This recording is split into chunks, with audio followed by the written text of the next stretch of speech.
此图果然奇妙，不如让李某来试上一试。就在所有人都认真观看之际，一名面容白皙的三品武军却直接走上前去，想都没，便用手指在瀑布上写下了一个“一”字。然而他书写完毕，刚刚收手，便见那画卷光芒一闪，一道雷光自画中卷劈出，自其手指进入其身体。一道闷响在男子脑中响起。与此同时，男子更是倒退数步，险些双腿一软坐在地上。而在观其面容，早已苍白如纸，就连目光也是变得呆滞起来，显然受到极大的影响。对于这个男子的情况，夏雨不但没有一丝同情，反而是略感生气的摇了摇头。李公子这番举动，莫非是看不起我师尊这变化莫测图吗？在下不敢。见夏雨有些生气，那李公子则是赶忙缓过神来，对其施礼认错。然而夏雨却并未领情，而是冷声道：“你刚刚莫说仔细观察，就连精神力都未动用，明明是随便写的数字，想测验此图是否神奇。不过你也不用得意，刚刚的雷霆已经永久的削弱了你的精神力，若不服用珍贵的大补之药进行修复，你在结界之术的造诣恐怕就要止步于此。而这就是你亵渎此图的代价。夏雨姑娘开恩，在下实在无意冒犯，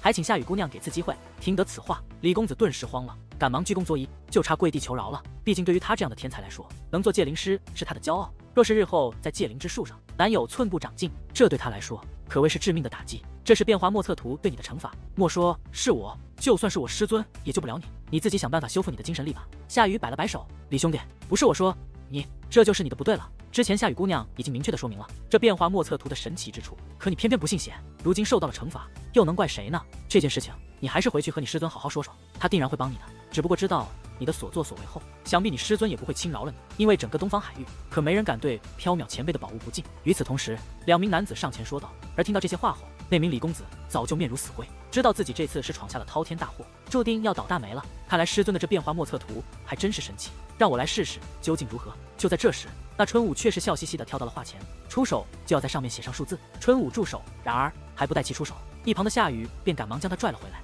脸上满是严厉之色，嘴唇蠕动之间，似是对春武说了句警告的话。所以春武顿时如同泄了气的皮球，退到一旁不言不语了。诸位，你们可看出这图中有几道瀑布？挡下春武后，夏雨笑着对众人说道。见识到了这变化莫测图的厉害后，哪里还有人敢擅自尝试，生怕落得与那李公子一样的下场。高雄公子，素闻你的结界之术非常利奥的，早在天武八重就成为了紫袍界灵师，不知你可看出这其中的奥妙所在？见没人回答，夏雨将目光投向了那位4品武军的男子，而相比于他人，这位叫做高雄的男子脸上倒是没有太多变化，很是平静的道：“这变化莫测图果真不凡，不愧是缥缈前辈的宝物，恕在下不才，着实看不出这其中的奥妙。不过我倒是知道，一人乃是无涯观主最得意的弟子，无涯观主又是东方海域少见的强大界灵师，想必他的弟子应该能够看出一些玄妙。”高雄说道：“你说的可是？”朱天明、冬雪插嘴问道：“回冬雪姑娘，正是朱天明，朱师弟。虽然朱师弟如今刚刚23岁，但结界之术已是非常了得。相传他天武7重就成为了紫袍界灵师，如今虽然我的修为比他要高，但是结界之术却并不如他。而朱师弟也收到了缥缈前辈的仙令，如今就在这缥缈仙锋之中。4位姑娘不妨将他请来，也许能够解开这变化莫测图。”高雄推荐道：“我们姐妹与那朱公子未曾见过，这样贸然邀请恐怕不妥。”冬雪有些犹豫，夏雨、秋竹也是同样的神色。这个好办，我与朱师弟有些交情，我可随冬雪姑娘一同去邀请朱师弟。”高雄说道：“那就再好不过了。”冬雪大喜，说话间便与高雄一同走了出去。没过多久，二人便回来了，并且还跟着一人。这名男子长相平平，不如此店内的任何人，修为也不如高雄，乃是3品武军，但是神态却不比高雄差，傲气十足，自信满满，看向楚风等人的目光中都或多或少充斥着一些不屑。“朱公子可看出什么？”夏雨开口问道，似乎他很希望有人能看穿这变化莫测图。不瞒夏雨姑娘，朱某从小就曾修炼过一种结界秘术，可将精神力凝聚于双眼之上，看到常人所不能看到的事物。而经过这么多年的修炼，朱某早就小有所成，这变化莫测图应该捣难不住我。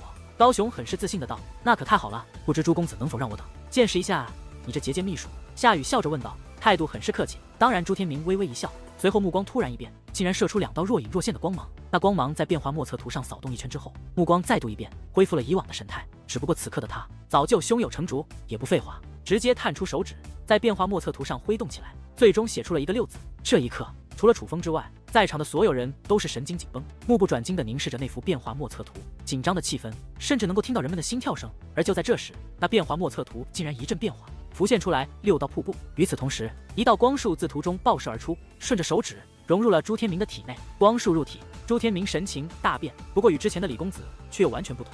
李公子是满面痛楚，但他却是喜气十足，就连神色也是红润了不少。随后开口道：“果然神奇，不愧是缥缈前辈的宝物。”在朱天明发生改变之际，那变化莫测图也是再度化为了一张白纸。对于这种变化，所有人都知道了结果。这朱天明真的看破了变化莫测图，得到了不凡的好处。朱公子，你成功了，感觉如何？虽然已经心知肚明，但是夏雨还是开口询问。与此同时，其他人也是紧紧地盯着朱天明，等待着他的答案。感觉非常好，精神力的确得到了增强，不过这股力量实在太强，得到一次会对精神力有着极大的帮助，但若是再得，恐怕会适得其反。朱公子所言极是，家师也曾说过，这变化莫测图的好处只能承受一次，否则会超越极限，造成很严重的后果。而既然朱公子能够看破这变化莫测图，不妨也成人之美，让我等也分享一下这变化莫测图的好处，如何？夏雨笑着说道，眼中竟有着几分请求之色。夏姑娘开口，当然没问题。朱天明毫不犹豫的便开口应下，那就有劳朱公子了。见状，夏雨更是喜笑颜开，意念一动，便又将一缕精神力投射到变化莫测图中，顿时又是一张满是兵器的画卷浮现而出，且在画卷之上出现了几把斧头的字样。朱天明双目放光，扫视一番后，对夏雨说道：“夏姑娘，一把斧头，无情师弟，你是剑灵师吗？”得知答案后，夏雨却并没有直接上前破解，而是看向了楚风，回夏雨师姐，无情的确是冥界灵师。楚风笑着回道：“不卑不亢，不骄不傲，那就好。所谓见者有份，难得朱公子这么乐于助人，我觉得今日在此之人都应该享受一下这变化莫测图的神奇力量。无情师弟，在这里你的修为最弱，这个机会就先让给你吧。”夏雨满脸含笑地对楚风说道。然而此时此刻，楚风却着实忍不住在心里暗骂一声：“贱人！”因为楚风可不觉得这夏雨这么好心，平白无故将这个机会让给他，显然是他对朱天明的实力还不完全信任，害怕步了那位李公子的后尘，所以想让楚风来试水。夏雨师姐，我觉得你说的不对，无情师弟修为既然最弱，自然不能最先让他享受这种好事。依我看，这个机会还是先由高雄公子来吧。就在这时，春武却突然笑嘻嘻的开口了。这个丫头看着没心没肺，但实际上很是聪明，她也看破了夏雨的阴谋，在帮楚风解围。听得此话，高雄顿时面容一变，在场的都是明白人，自然知道这个所谓的机会蕴藏着怎样的危险。高兄去吧，难道你还不相信我朱某的实力？朱天明很是自信的说道。那好吧，既然如此，我高雄就当仁不让了。这种情况下，高雄也不好再多说什么，只得在变化莫测图上写下了一字。一字过后，顿时一道光束飞奔而起，跃入了高雄的身体。而高雄的反应与之前的朱天明一样，之前的紧张烟消云散，取而代之的是道不出的喜悦之情。妙哉，实在是妙哉！这变化莫测图真乃神物也。夏雨姑娘、春武姑娘、冬雪姑娘、秋竹姑娘，朱兄弟多谢了。高雄得到好处，激动不已，向春夏秋冬以及朱天明表示谢意。朱公子的结界秘术果然利奥德，我等姐妹发自内心的表示佩服。不过接下来还要有劳朱公子了。夏雨此女心机颇深，一番夸赞之后，便让朱天明找不到北，开始继续破解变化莫测图，被其利用。不过夏雨却并未完全相信朱天明的本事，之后又让两个人试了一下，见成功后，这才彻底相信朱天明，开始亲自上阵，去按照朱天明的指示破解那变化莫测图。可是在此期间，一直在人群之后不受关注的楚风，也悄悄用自己的天眼观察着那变化莫测图，甚至观察着朱天明。他发现朱天明所谓的结界秘术，虽然的确有着独到之处，但却似乎很消耗体力，并且那变化莫测图所呈现图像也越来越复杂，比之前要难上许多。这种情况下，朱天明已是有些力不从心，可是碍于颜面，他却并未说明，而是继续破解。在夏雨、冬雪纷纷成功破解变化莫测图后，在场之人已是对朱天明深信不疑。终于，被誉为东方海域三大美女的秋竹站了出来，她站在画卷之前，真的很美，就犹如画中走出的仙子一般，甚是迷人。只不过，就在她探出玉手，准备按照朱天明的指示去破解之际，楚风却是突然开口道：“住手！”突如其来的一声暴喝，让得在场之人皆是大吃一惊，齐刷刷的将目光投向了楚风。无情，你做什么？夏雨很是不满的问道，言语之中满是严厉之色。夏雨师姐，秋竹师姐，朱公子所说的数字不对，这幅画卷的数字不是4，而是5。若是秋竹师姐书写4字的话，定会遭到变化莫测图的反噬，不可。楚风平静的开口道：“放屁！你何德何能，竟敢说我所观不对？”听得此话，朱天明顿时大怒，指着楚风便大骂起来：“这位兄弟，是叫做无情吧？不是我说。你想英雄救美也要换个方式，你这不是在帮秋竹姑娘，而是在害秋竹姑娘。就是想到关系也不能这般吧？若是秋竹姑娘按照你说写上了5字，被那变化莫测图反噬，这个责任你负得起吗？”与此同时，高雄等人也是讽刺起楚风来，讽刺的同时，脸上还挂着淡淡笑意，就如同在看一个笑话一般。无情师弟，我念在你是秋水前辈带来的，今日不与你计较。但是朱公子的结界秘术的确很强，我等已经亲自验证过，所以请你还是不要自作聪明为好，否则别怪我对你不客气。夏雨指着楚风，冷声喝道。对于众人的嘲笑与辱骂，楚风却是不怒不恼，微微一笑，很是随意的说道：“我该说的也说了，信不信由你们。不过秋竹师姐，我劝你还是三思，否则以你的天赋，若是损坏了精神力，那可实在是太可惜了。这一点倒是不用无情师弟费心了，我相信朱公子的眼光不会错。”然而对于楚风的奉劝，那秋竹却是并未接受，虽然他面带微笑，但也能够看出他打心眼里也是看不起楚风的。随后他便挥动那宛如玉质般的美丽小手，便在画卷之上刻写了一个4字。然而此字刚出，那画卷便光芒一闪，随后一道雷霆爆射而出，顺着秋竹的手指便钻了进去。随后只听得一声闷响在秋竹的脑中炸开，这位冰霜美人便向后倒退数步。与此同时，在那俊俏的脸蛋之上已是不见一丝血色。怎么会这样？见到这一幕，朱天明、高雄等人皆是面容大变，万万想不到朱天明所看出的答案竟真的是错的。秋竹，你没事吧？秋竹，你怎么样？师姐，你受伤没有？而与此同时，夏雨、冬雪、春舞3位美女早就慌了神，赶忙来到秋竹身旁，贴心的询问起来：“夏雨师姐，我的精神力受损了，我能够感觉到我的精神力受损了。”此时此刻，秋竹的脸色很是难看，但再难看也难看不过她那惊恐的神态。对于她这样的天才来说，精神力是万万不能受损的。朱天明，你怎么回事？莫非你是故意害我师妹不成？这一刻，冬雪顿时就怒了，指着朱天明便大骂起来。朱天明也万万没想到自己会失算，所以眼下他也不知如何是好，让秋竹这样重要的任务精神力受伤。莫说缥缈仙姑责怪下来，就算缥缈仙姑放他一马，但若是传到外人耳中，都不知道有多少仰慕秋竹之人会前来对付他。秋竹别怕，师尊曾嘱咐过我，画卷内的力量互补，若是受到削弱，只要再获得一次增强，即可抵消这种不良影响。何况我缥缈仙锋奇宝无数，就算无法通过画卷内的力量将你削弱的精神力弥补回来，师尊也可以用其他珍品帮你修复，你切莫太过担心。夏雨安抚道：“师姐，你说的是真的？”听得夏雨的话后，秋竹脸上惊恐的神情不由减缓了不少。当然是真的，师姐何事骗过你？虽然夏雨对待外人心机很重，但对待秋竹能够看出他是真心的疼爱。朱天明，还愣着干什么？还不仔细看看，那究竟答案究竟是什么？冬雪指着朱天明大喝道：“冬雪姑娘别急，容朱某仔细查看。”此时此刻，朱天明被吓得满脸冷汗，但却也不敢怠慢，擦了一把脸上的汗水，便开始再度观看起来。这一次，朱天明不敢有一丝大意，来来回回仔仔细细地看了数遍，但是越看他越心惊，脸上的冷汗不但没有减少，反而越发的多，简直汗如雨下，就连身体都开始颤抖起来。看这么久，到底有没有一个确定的答案？冬雪再度大吼道：“有！”朱天明真的怕了，不敢犹豫，连忙点头。究竟是什么？快说！冬雪严厉地催促道。而朱天明则是满面的紧张，目光不住闪烁，神情又惊又恐，最终磕磕巴巴地说道：“是4。什么？你耍我？”听得此话，冬雪顿时就怒了，一股磅礴的蓝色气焰散发而出，整个大殿都瞬息被一层厚厚的冰雪笼罩，寒气逼人，非常可怕。这冬雪的战斗力绝对远远地超越了朱天明。冬雪姑娘息怒见状，高雄赶忙挡在了朱天明身前，凭借自己的4品5军的气息，这才抵挡住了冬雪那恐怖的威压。随后凝重地对朱天明问道：“朱兄弟，事关秋竹姑娘的精神力，你就不要开玩笑了，到底是多少？你如实说来。”高兄，我以结界秘术仔细观察，发现真的是4。我觉得不可能是我的结界秘术出错，可能是这变化莫测图出了问题。朱天明战战兢兢的道：“你住口！害我师姐不说，还敢侮辱我师尊的宝物，我看你是活腻了。”冬雪双目喷火，话语凌厉，哪里还是先前彬彬有礼的淑女，俨然就是一个性格狂暴的泼妇。而在这关键时刻，春武突然站起身来，对楚风问道：“无情师弟，你刚刚说那答案是多少？”此刻，楚风神态轻松，面带微笑，正在专注的看热闹，本不打算再多管闲事，可是见春武开口了，他也不能不理，于是笑着道：“回，春武师姐，是5，我来试。”而再度确定答案后，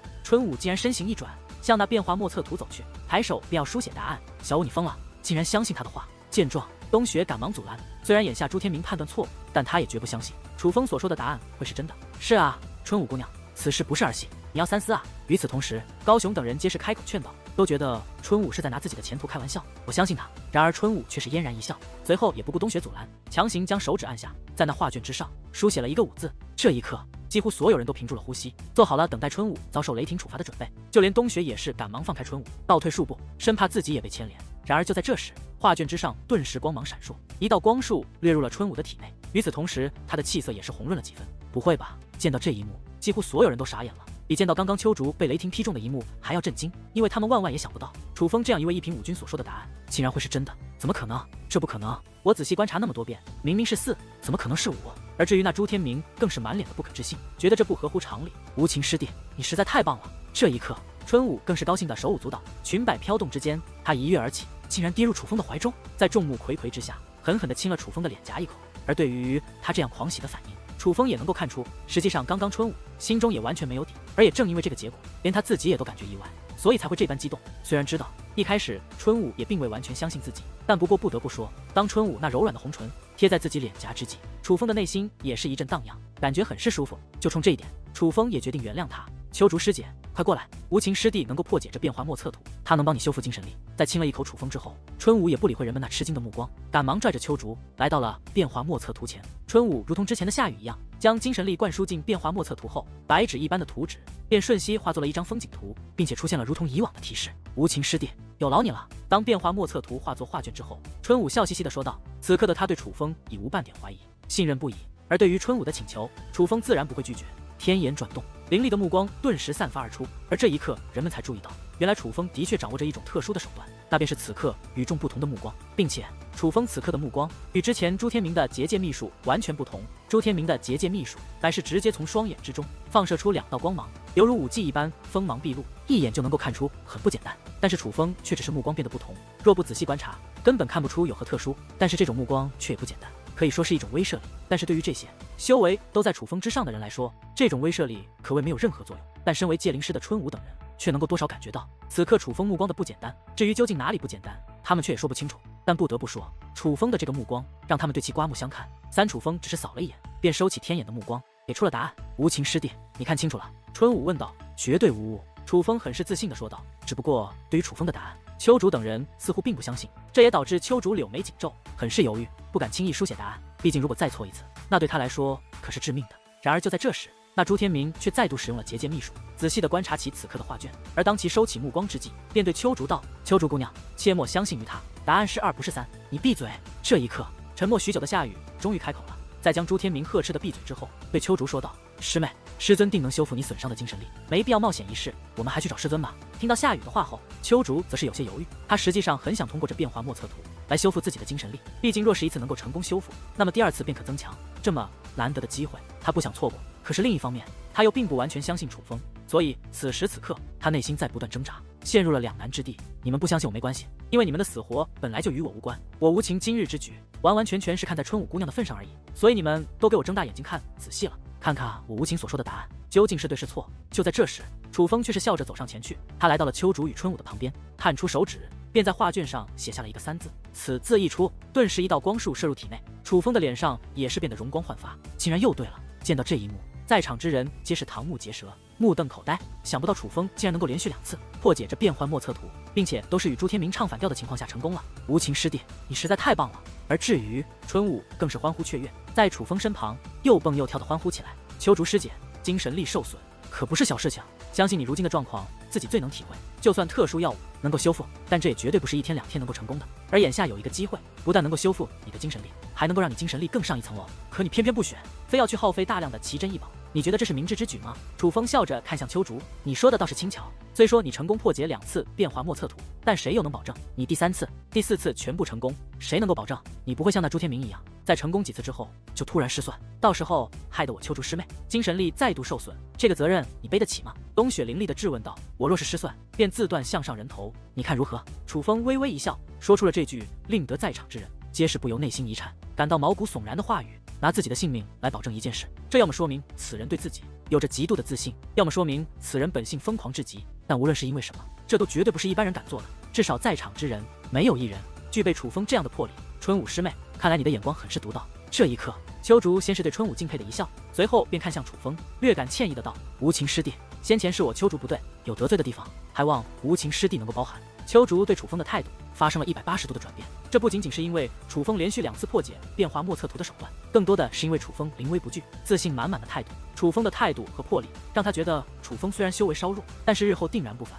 他所具备的气度是在场男子所不具备的。于是秋竹也不再犹豫，意念一动，便使得变化莫测图再度一变，随后对楚风说道：无情师弟，秋竹的命运如今掌握在你的手中。而楚风则是自信一笑，以天眼扫视一番后说道：秋竹师姐，请写下6字。见状，秋竹也毫不犹豫，玉手摆动，手指轻写，只是眨眼之间，一个优雅而凌厉的字体便出现在了画卷之上。6字一出，顿时光芒四射，一道光束直接进入了秋竹的体内。而这一刻，在观秋竹那本苍白的面容已经瞬息恢复，并且在其面容绝美但却冷若冰霜的脸上，也是难得的涌现出了一抹迷人的笑容。秋竹师姐、师妹成功了。与此同时，夏雨、春武、冬雪3人也是赶忙凑了过来，满面欣喜地问道：精神力被修复了，与之前一模一样，这变化莫测图太神奇了。秋竹确定地点了点头，与此同时脸上依然挂着那迷人的笑容，可见他真的是很开心，发自肺腑的高兴。无情师弟，不愧是秋水前辈带来的人，真可谓是深藏不露。我夏雨深表佩服。见楚风成功帮助了秋竹，夏雨的态度也是180度大转弯，竟对楚风施礼道谢。无情师弟，刚刚我只是太过担心秋竹师妹，话语上有得罪的地方，还请不要记在心上。与此同时，那冬雪也是向楚风郑重道歉，两位师姐实在客气了，能够帮到秋竹师姐，这也是我楚风的荣幸。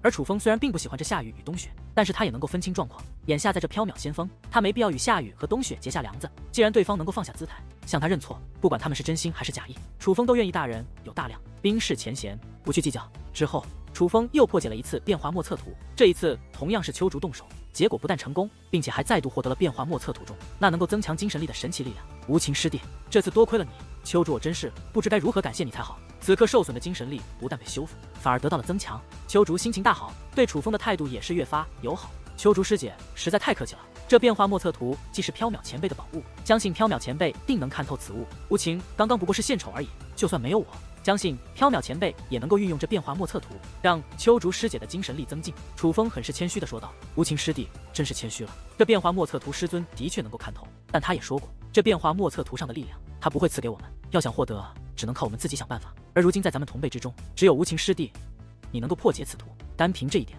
无情师弟就已胜过我等。相信日后在结界之术上的造诣，无情师弟更会超越我等。”夏雨面带微笑，却也终于说出了实情。他今日将这变幻莫测图拿到此处，又邀请几位结界之术高明的同辈来此，无非就是想依仗他人的力量来破解此图，然后他们从中获利而已。无情兄弟，你隐藏的可真深啊！想不到你年纪轻轻，结界之术就已经到达了这种地步。先前我高雄真是有眼不识泰山，在这里向无情兄弟赔罪了。就在这时，那叫做高雄的人也是走上前来，与楚风当面道歉。事实上，不只是高雄，其他几名男子也都开始想方设法的与楚风套近乎，因为楚风刚刚所展现的天眼，已经完全了征服了他们。在他们的心中，楚风已经有了与他们结交的资格，但是他们却不知道，在楚风心中，他们永远也不配与楚风做朋友，因为楚风最看不惯这种见风使舵的势利小人。而就在所有人都在与楚风寒暄之际，大殿的角落，朱天明却是双拳紧握，双持紧合，以一种极其恶毒和怨恨的目光盯着楚风，盯了好一会，他才冷哼一声，转身离去。在此之后，夏雨也是收起了变化莫测图，在自己姐妹4人的精神力全部增强之后，他便没有再给其他人获得这一好处的机会，更是没有让楚风帮助之前那位第一个触碰变化莫测图但却被削弱精神力的李公子。由此可见，这夏雨不但心机深，为人更是心狠，而在座之人也都见识到了他的本性，知道这个女人不好惹，所以在他收起变化莫测图时，也没有人敢说什么。至于那李公子，也只能够自认倒霉。事后，楚风本来准备离开，回到自己住处休息，但是奈何春武却缠着楚风不放，非要带着楚风观赏这缥缈仙风的美景。碍于盛情难却，再加上楚风也想在这缥缈仙风走走，所以便在春武这位美女的陪伴下，开始在那一个又一个外人禁止通行的禁区溜达起来。这一溜达不要紧，楚风越发惊叹这缥缈仙风的不简单。先不说这里的植物很特殊，是外面不曾见过的，且在这里的许多岩壁上都刻着复杂的符咒和纹路，这些都是大阵的符咒和纹路，并且是非常厉害那种。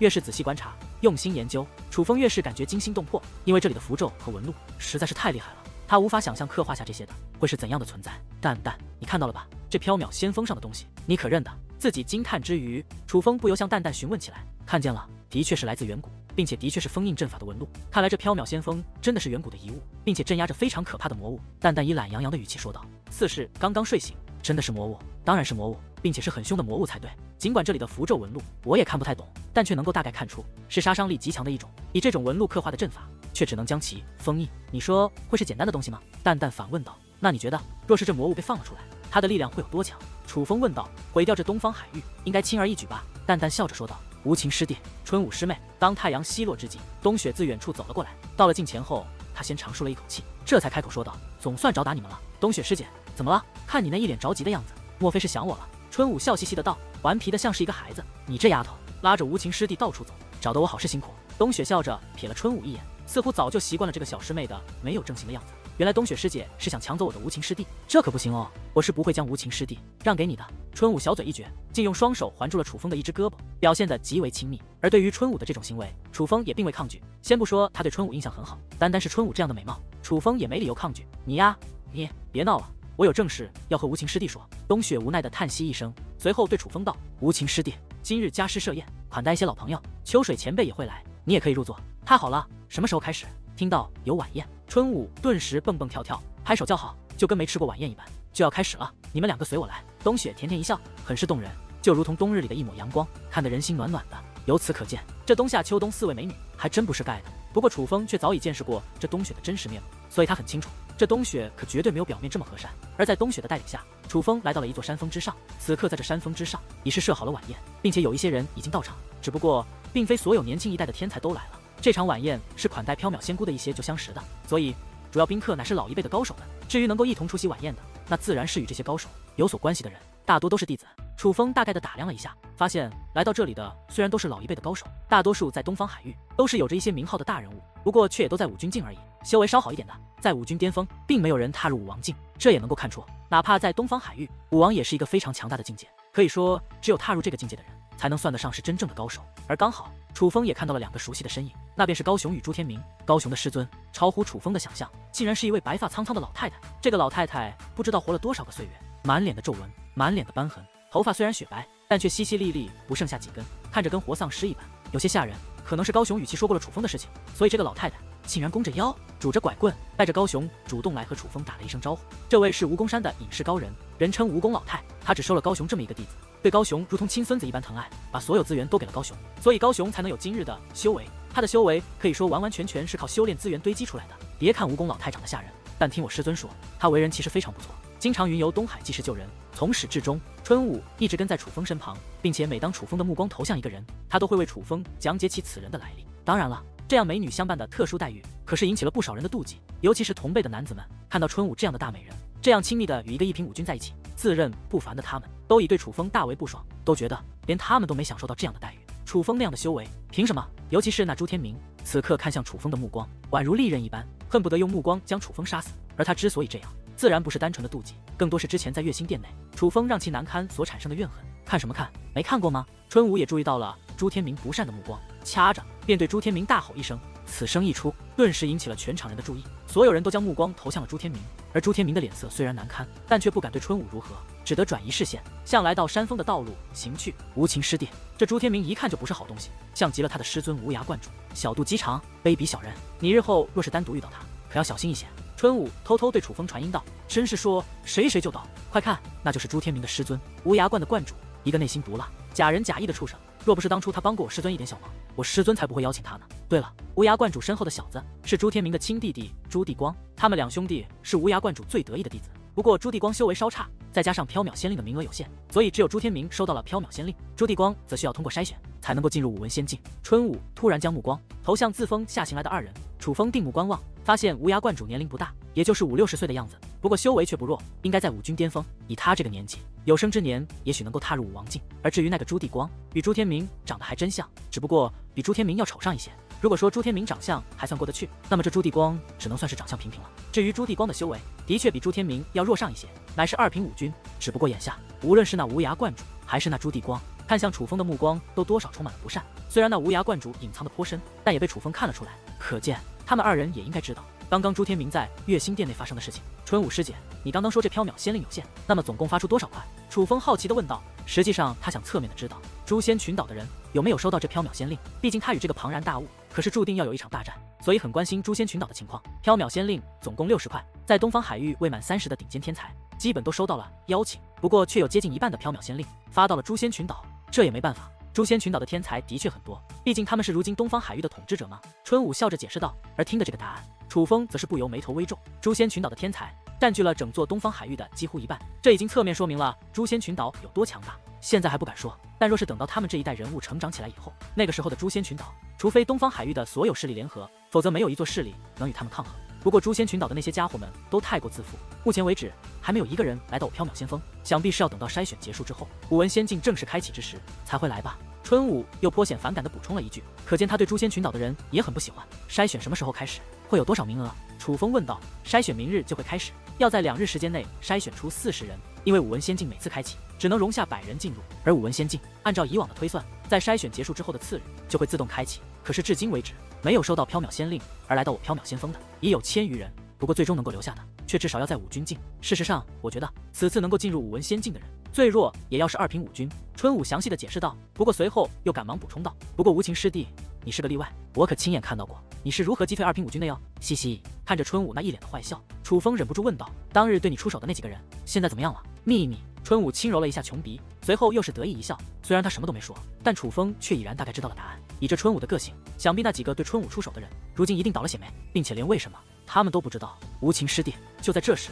一道熟悉的声音响起，原来是江婉师来到了山峰之上。原来是江师妹，真是好久不见，人家都想死你了。对了，怎么秋水前辈没有与你一同过来？人家也很想他哟。见到江婉师，春武竟然抢先楚风一步，上前打起招呼。那股亲切的热情劲，让楚风不由想起了昨日在缥缈仙峰外，春武与江婉师对骂的场景。所以楚风知道，春武并非发自真心的喜欢江婉师，完全是表面的而已。回春武师姐，家师刚被缥缈前辈叫去，今日可能不会来了，就算来也会晚一点。另外，缥缈前辈还要我转告几位师姐，说今日的晚宴他临时有事不会参加，要几位师姐帮他招待一下。见到春武，江婉师也是一眼认了出来。也许论年纪，春武未必比江婉师大，但江婉师对春武仍然很是恭敬，甚至可以说是惧怕。而看到这样的江婉师，楚风则是忍不住微微一笑，暗自猜想，若是江婉师知道当日他与之对骂的那位脏女子其实就是春武的话，不知此刻的他会是怎样的心情。师尊实在太不靠谱了，不过这也符合他的行事风格，只是苦了这群期待着能见我师尊见上一面，与他老人家好好叙叙旧的人们了。春武嘻嘻一笑，以一种同情的眼光扫向了那些正在互相寒暄的前辈高人们。随后，春武便将缥缈仙姑不来的事情告知了夏雨，而夏雨显然早就习惯了这种事，并且也具备解决这种事的能力。在他以婉转的语气、神秘的理由，将缥缈仙姑无法出席晚宴的事情告知众人后，也的确博得了众人的谅解。而就此，晚宴也正式开始。夏雨姑娘，缥缈仙姑身为缥缈仙峰的守护者，发放缥缈仙令是有一定的要求，还是说只是自己随性发放的？晚宴之上，朱天明的师尊无涯观主笑眯眯地问道：“无涯前辈，家师发放缥缈仙令，乃是有着一定要求的，能够收到缥缈仙令者，都是具备这一资格之人。”夏雨微笑回道：“那这可就奇怪了，我这弟子朱地光乃是2品武君，他并未收到缥缈仙令。我本以为唯有3品武君的年轻人才有这一资格，不过我听说这一次的武文仙境，似乎有1品武君的年轻人收到了缥缈仙令，所以我才以为发放缥缈仙令乃是根据缥缈仙姑的个人兴趣发放，而没有要求限制。”无涯观主微笑道：“竟然有这种事！无涯观主，你可千万不要乱说啊！缥缈仙姑做事向来公正严明，怎么可能这般？我这弟子虽然不才，但也是2品武君的修为。若论交情，缥缈仙姑应当给我弟子1块缥缈仙令，但他未给，这也不正说明了他做事的公正吗？各位，你们说对不对？若是按交情来算，咱们在座各位的弟子都能收到缥缈仙令才对。无涯观主，你这样说话，可是形同于诋毁缥缈仙姑。虽然咱们交情都不错，但你若这样说缥缈仙姑的话，可别怪我们不答应。”无涯观主此话一出，顿时激起千层浪，在场许多不知情的人都是开口反驳起无涯观主，甚至有人以动怒意。由此可见，缥缈仙姑在人们心中的地位是很高的。但是知道实情的夏雨、秋竹、冬雪、春武等人却是不由柳眉微皱起来，因为他们都知道无涯观主是有意借题发挥，这不单单是要让楚风难堪，更是想让在座之人对缥缈仙姑的威信产生怀疑。各位不要激动，我怎敢诋毁缥缈仙姑呢？可是我真的听说，这次武文仙境有一位1品武君的年轻人收到了缥缈仙令，魄力可以不通过筛选，便能直接进入武文仙境。按理来说，缥缈仙姑为缥缈仙峰的守护者，这武文仙境自然也是他说的算，他怎么做也轮不到咱们质疑。所以我也不过是问问，这缥缈仙令的发放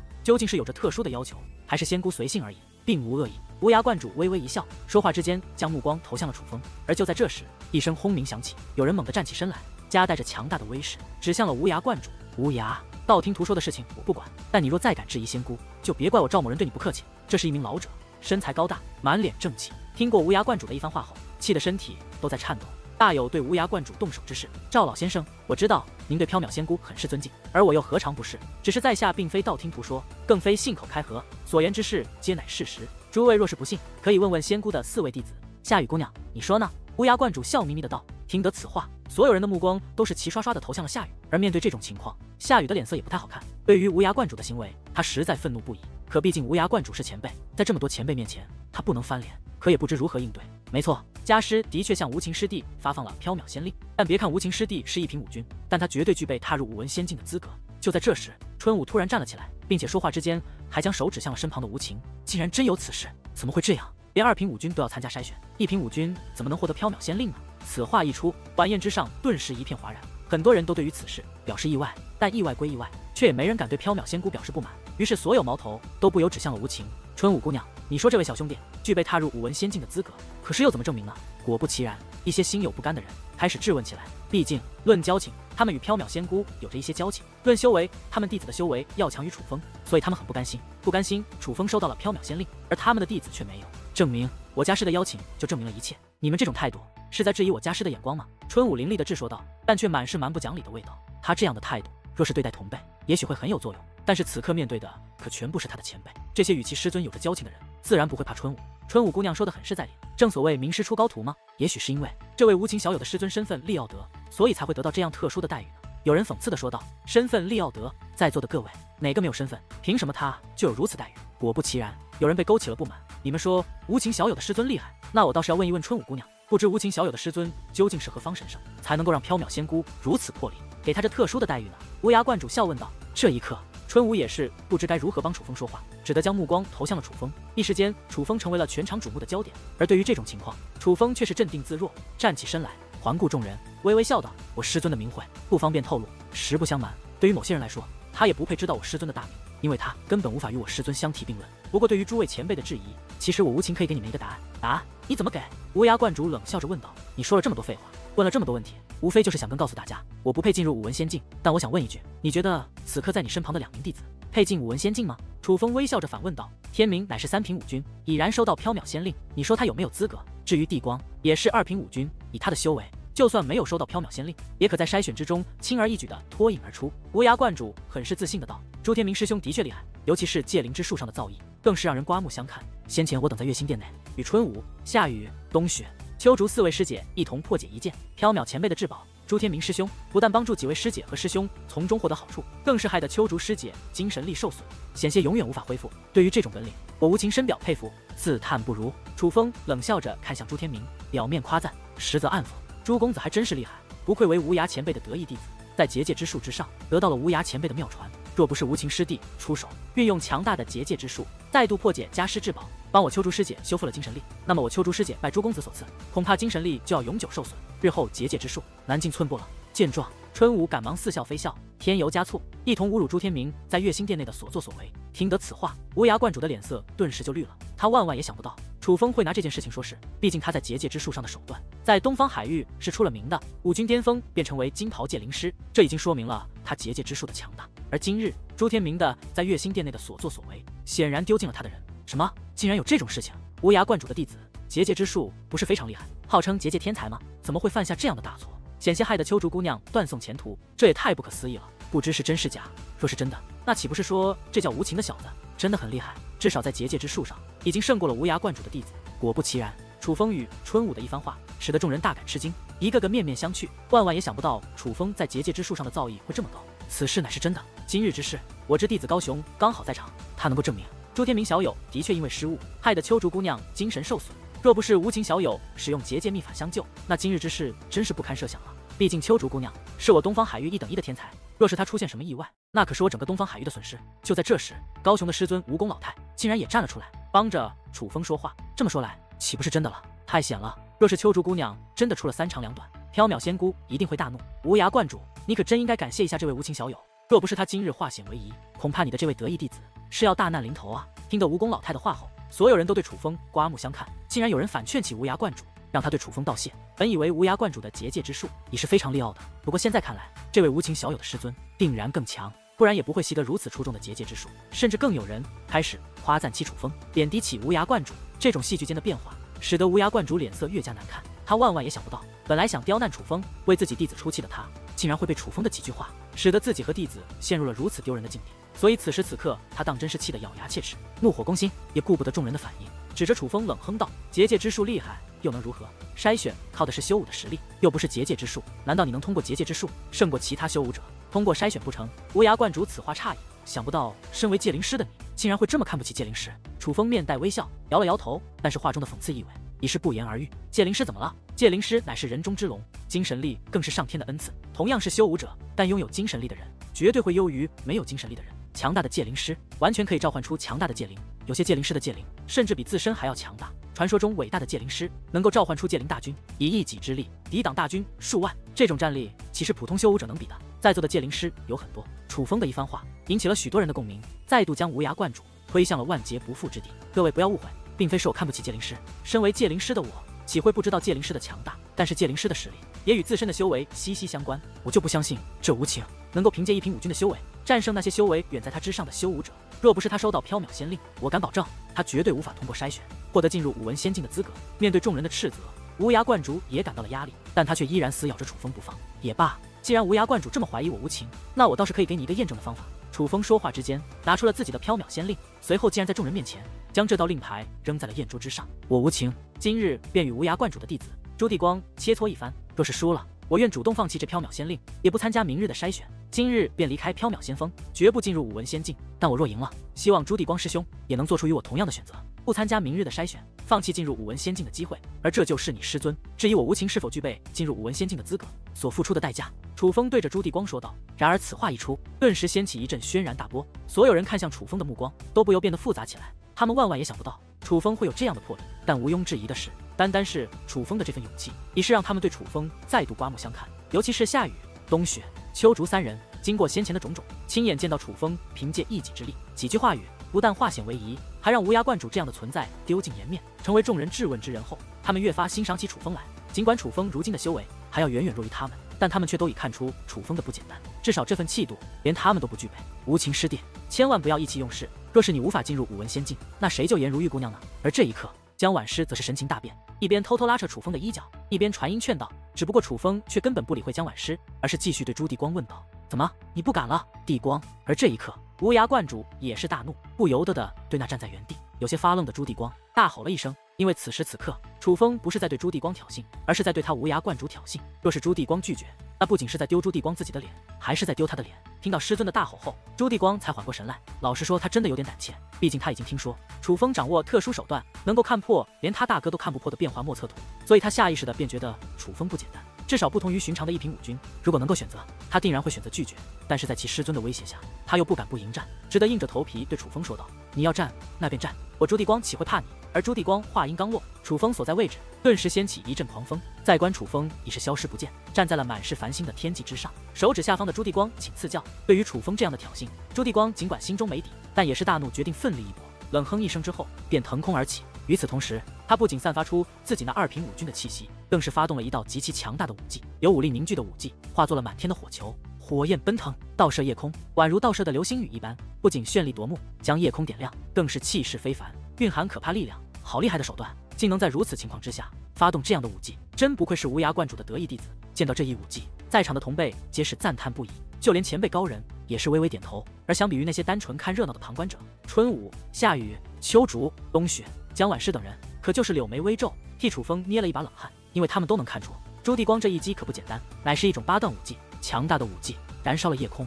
武军的实力当真强悍至极。若是他愿意凭借这种武技摧毁一片普通的山脉，也是轻而易举。然而就算如此，楚风却丝毫不惧，他踏空而立，目光如炬，双手急速变换，磅礴的紫色结界之力便自其体内狂涌而出，只是眨眼之间便形成了一道结界大阵，竟想凭借结界来抵挡我这火焰流星，真是天真。若是楚风动用武技来反击，也许朱棣光还会有所忌惮，但是见楚风竟然选择用结界来抵挡他的武技，他则顿时来了自信，体内武力运转，开始全力催动此刻的八段武技火焰流星，想要凭借这一武技将楚风直接击溃。然而对于朱棣光那加强的武技，楚风却是微微一笑。当那满天的火焰流星自下方倒射而来之际，他双手突然变化，一层无形的力量便传入了那结界大阵之中。这一刻，没有传来预料中的惊天巨响，也没有想象中的恐怖涟漪和滔天烈焰，那一道又一道强大的火球，就犹如落入了水中一般，竟全部被那挡在楚风身前的结界大阵所吸收。怎么会这样？见到这一幕，朱棣光面容大变，万万也想不到自己最为擅长的武技不但未能伤害到楚风，竟然连一点威慑力都没有造成。什么情况？那不是简单的结界，而是阵法，竟然将八段武技给硬生生的吞噬了。事实上，不只是朱棣光吃惊，在场的同辈之人皆是目瞪口呆，被楚风的手段所惊呆了。这种阵法，莫非是？不可能，他还只是紫袍界灵师，并且此刻的对手是二品武军，怎么能够成功施展出这种阵法？但是相比于小辈中人，在场的许多老一辈强者却是眼前一亮，猜到了一种可能。但是这种想法也只是一闪而过，因为他们都不觉得以楚风的修为能够完成那样的阵法，更不觉得他能用这种阵法对付比他强大一品境界的朱棣光。朱师兄，威势不错，但力量稍弱，就由我来帮你一次，弥补一下你这武技的不足吧。天空之上的楚风冷笑一声，与此同时，那道紫色结界大阵也是开始继续旋转，甚至隆隆作响，剧烈抖动。在这种情况下，大阵的光芒也是越来越盛，紫色的光芒四散开来，如同一道紫色的明日挂在夜空之上。突然，一声声厉叫连绵不断的响起，那紫色的结界大阵竟然涌现出磅礴的火焰，磅礴的火焰喷射而出，竟然化作无数只火焰猎鸟。满天的火焰猎鸟从天而降，不但发出刺耳的声鸣，更是夹带着恐怖的威势。此般场景，此种威势与先前朱棣光的所施展的火焰流星非常相像，但完全不同的是，那一道道火焰流星化作了火焰猎鸟，不但仿佛具有灵智，就从威势上来说，竟然也强大了不少，还真的是逆转阵法。他如此年纪，怎会掌握这种阵法，并且运用的竟然如此娴熟？看到这一幕，一些老一辈强者都忍不住惊呼起来，一张张年迈的脸上满是震惊之色。师尊，这是什么阵法？竟然如此厉害！高雄也被此刻天空的一幕惊呆了，好奇地向自己的师尊蜈蚣老太问道：“此乃逆转阵法，可将对手的攻势吸收转换，并且进行增强，再还给对手。这种阵法对精神力的要求和阵纹的掌控极高，一般只能用在弱于自己的对手身上，以其人之道还治其人之身。可是这无情不但掌握得如此娴熟，还将其用在比他高出整整一品境界的武军身上，可真是不简单。”蜈蚣老太说到此处，还瞥了高雄一眼。高雄，你也是紫袍界灵师，并且修为比那无情还要高上3品，可是如今人家已经如此娴熟地掌握了逆转阵法，但你却连听都没听过。身为同辈之人，你不觉得惭愧吗？被师尊这样批评，高雄的脸色顿时变得有些涨红，随后再度望向天空，那对楚风的敬佩更是浓重了几分，因为他知道楚风的结界之术的确非常高明，在自己之上。而在蜈蚣老太与高雄交谈之间，楚风的反攻之势早已轰至，朱地光正在以一种强大的8段武技抵挡，但是他万万也想不到楚风的攻势会这么强悍。身为2品武军的他，哪怕以8段武技抵挡，却也渐渐不知。无奈之下，他只得咬紧牙关，暴喝一声，掌心光芒闪烁之间，一把银色长剑出现在了手中。这是一把骑兵，但这绝非重点，重点是此刻在朱地光体内所运转的力量。这股力量几乎耗费了他所有的武力，一种极其强大的气息正在酝酿凝聚。莫非朱地光要用那一招？见朱地光手握骑兵，体内蓄力，春武瞳孔猛然一缩，脸上的担心之色顿时浓郁了数倍。春武师姐，他要用什么招数？江婉师关切地问道。无涯观主独创了一种9段武技，叫做破天一剑。不过这9段武技又不同于寻常的9段武技，必须运用剑系骑兵才能施展。施展之后，9段武技的威力将大增，甚至堪比人境武技。无涯观主曾凭借这招击败过多位同辈高人，而朱地光此刻的举动显然已经修成了这一武技，他是要拼尽全力以此武技与无情师弟决一胜负。春武解释道：“堪比人境武技。”而听得此话，江婉师的面容也是大变。跟随秋水浮烟这么久，他不仅听说过竞技武技分为人、夜、天、神4种，更是亲眼见识过秋水浮烟所施展的人境武技，那等毁天灭地的威势，无可匹敌的力量，他至今记忆犹新。所以只要想到这朱地光竟然要使用堪比人境武技的手段后，他便觉得楚风已是危在旦夕，破天一剑。而就在这时，朱地光突然暴喝一声，手中骑兵对天一指，一道刺眼的光柱便冲天而起，射向楚风。